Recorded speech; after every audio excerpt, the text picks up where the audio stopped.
네. 예. 이거 하다 보니까 맨날 이제 이야기하는 것이 이 타의 국면에서도 정말 그런 방에서 여러 이제 이런 뭐 톡방들 있지 않습니까? 많이 들었는데 헌법 개정에 목숨 거는 사람들이 왜 그렇게 많습니까?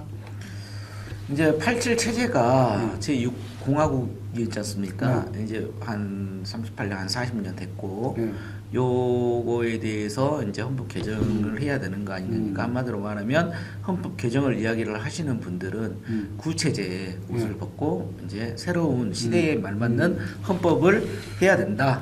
뭐 5.18 강조 민주화 운동 정신도 헌법 전문에다 좀 새겨놓고 뭐 이제 이런 것들이 있는 것 같아요. 예, 예. 그리고 대통령 임기에 대한 부분도 있겠죠. 뭐 4년 중임제로 할 거냐, 5년 지금 단임제인데, 자 이런 부분에 대해서도 뭐 많이 나오고 그러겠죠. 근데 이제 헌법 개정 이야기를 하시는 분들이 지금 탄핵 국면에서 이렇게 헌법재판소가 선고를 하다 빨리 못하니까 불안감 막 느끼면서 뭐 다른 거 다 치우고 헌법 개정부터 해야 된다 이렇게 주장하시는 분들도 있어서 근데 그렇게 주장하시는 분들을 성향을 보니까 제가 알기로는 뭐 김부겸이라든지 이낙연이라든지 임종석이라든지 그런 쪽에 있으신 분들 이광재 뭐 이런 쪽에 있으신 분들이 여기에 그냥 적극적이시더라고요. 너무나. 그래요? 네네. 그러면 이제 이분들이 주장하는 헌법 개정에 그것을 한번 살펴봐야 되지 않을까요? 그러니까 그래서 이제 저도 이렇게 굉장히 많이 뭘 바꾸고 싶은 건지 많이 있는데요. 탄핵 국면에서 한다는 소리가 뭐냐면 이재명 대표가 대통령이 되더라도 헌법 개정을 하고 2년만 하고 대통령 그만둬라. 그런 게 어디 있어요? 예, 첫 번째 주장입니다. 그다음 두 번째는 뭐냐면 윤석열도 그렇고 박근혜도 그렇고 이렇게 탄핵당하지 않느냐 그 이유가 뭐냐 실제로 대통령 권한이 너무 세고 국회 권한이 제왕적 대통령 적지 않느냐 그렇기 때문에 국회를 갖다가 하고 대통령하고 맞춰야 된다. 즉 대통령 권한을 갖다 줄이고 국회 권한을 더 늘린다. 이렇게 딱 들어보면 그것은 내각제로 가자는 소리 아닙니까? 그렇죠. 예. 그 이야기가 이원 집정부제잖아요. 그 국민의 신당에서 주장하는 지금까지 계속 주장했던 거 아닙니까? 네, 그것은 저도 반대했고요. 네네. 그건 아니라고 생각을 하고요. 의원 내각제의 뭐 장점들 뭐 교과서에도 많이 나와 있고 하지만 우리는 어찌 됐든 강력한 리더십을 바탕으로 하는 대통령제를 하고 있고 대통령 중임제 하고 있고 단임제죠. 네. 지금 단임제를 하고 있고 뭐 대통령 제도에서 이제 제왕적 대통령을 이제 워낙에 이제 권한이 좀 인사권이라든가 이런 것을 좀 해서 옹리를 부리는 세력들이 있었기 때문에 부작용이 좀 있긴 했지만 반대로 생각하면 노무현 대통령 때나 문재인 대통령 때나 무리 없이 다 했었거든요. 민주주의를 잘 지켜 나가면서 그 경제 발전도 했지 않습니까?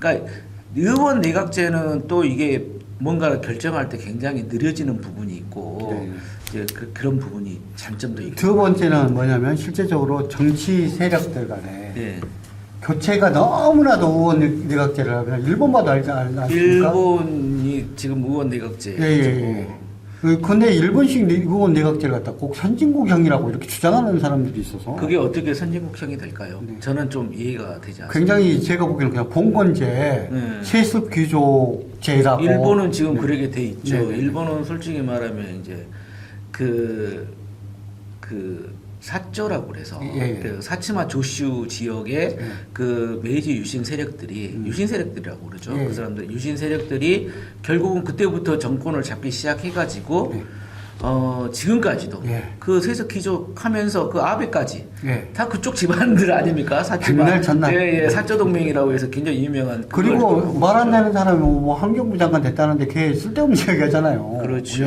맞습니다. 말 안 되는 사람이 뭐 젊은 사람인데 젊은 인재다. 그리고 의원 내각제 제가 일본 의원 내각제를 보면서 가장 힘든 건 일단 정치가요 국민하고 완전히 유리가 되어 있습니다. 완전히 떨어져 있고 두 번째는 그러다 보니까 정치 세력들이 국민을 무서워하지 않습니다. 국민이 뭐라고 짓거려도 그 보십시오 그 쓸데없는 놈들 그 앉아가지고 기자들한테 물어보면 야 다음. 이제 국민들이 보고 있으면 보든가 말든가 뭔 필요 있어. 이런 이따구로 지금 정치를 하고 있지 않습니까? 제가 보기에는 국민의힘당 의원들이 하면 정말 편할 것 같아요. 그거 바라는 거 아닙니까? 아, 공고해지죠. 그러면은 뭐 A 의원이 천대만대 네. 자기 아들한테 세습해주고 네. 지역구 지금 똑같이 하는 거예요. 네. 자기 지역구 또 아들한테 세습해주고. 그러고 보면 장제원 건하고 똑같지 않습니까? 그렇죠. 예. 자, 여기다가 헌법 개정이 왜 필요한가라는 것은 전체적 틀에서 헌법 개정을 갖다가 주장하고 있는 세력들이 있어요. 국민의힘당도 그렇고, 그 다음에 우리가 민주당의 뭐 이낙연, 뭐 그런. 민하계는 민주당 아닙니다. 네네네. 네. 뭐 비슷한 부류의 옛날 민주당이었다고 네네. 이야기하는 사람들이 헌법 개정을 이야기를 하는데, 거기에는 실제적으로 국민하고 관련된 걸 갖다가 이야기하는 게 아니라 정치 권력을 어떻게 분산해가지고 자기가 거기서 획득할 거냐. 그렇죠. 거기에 좀 집중하는 것 같아가지고 이것은 정말. 좀 네. 이런 부분들은 좀 국민들이 눈을 떠서 네네. 감시를 해야 돼요. 워치독 역할을 해야 되는 겁니다. 그리고 헌법 개정의 내용보다는 헌법 개정을 하지 않더라도 관련 뭐 법규를 갖다가 조금 정리해서 대통령인데 뭐 임명을 안 해버린다든지 그런 것들에 대해서는 제어할 수 있는 그런 법들을 갖다가 정비하는 수준으로도 충분한 게 아닌가. 맞습니다. 네네. 헌법 개정이 필요한 게 아닌 것 같다는 생각이 좀 들기도 아니 합니다. 그러니까 뭐 일단 헌법 개정이 된다고 하더라도 개정 논의가 뭐 이제 이루어지겠죠. 뭐 벌써 절 7공하고 이야기도 나오고 하니까 하지만 그냥 그렇게만 보시지 마시고 그 안에 어떠한 내용들이 담겨 있는가를 국민들이 살펴보셔야 된다는 거예요. 근데 지금 정치에 나오는 것은 뭐냐. 정치 권력을 누가 질 거냐. 국민의힘당 의원들이 줄 거냐. 그러니까 예. 문제인 거죠. 예. 그러면 자기네들이 천대만대 지금 해먹고 싶어서 지금 네네. 헌법을 개정하자는 소리 아닙니까? 네네. 국민하고 하는 게 상관이 없는 거죠. 네네. 알겠습니다. 예. 그래서 헌법 개정은 국민들이 요구하는 부분이 있어야 국민투표에 예. 또 붙여져야 되는 거니까. 예, 국민투표에 붙여져야 되는 거지만 정치 권력을 어떻게 하면 뭐 지금과 같은 나쁜 짓거리 권력자들이 나쁜 짓거리 갖다가 못한다라고 생각해서는 절대로 안 될 것 안 같다. 된다. 예.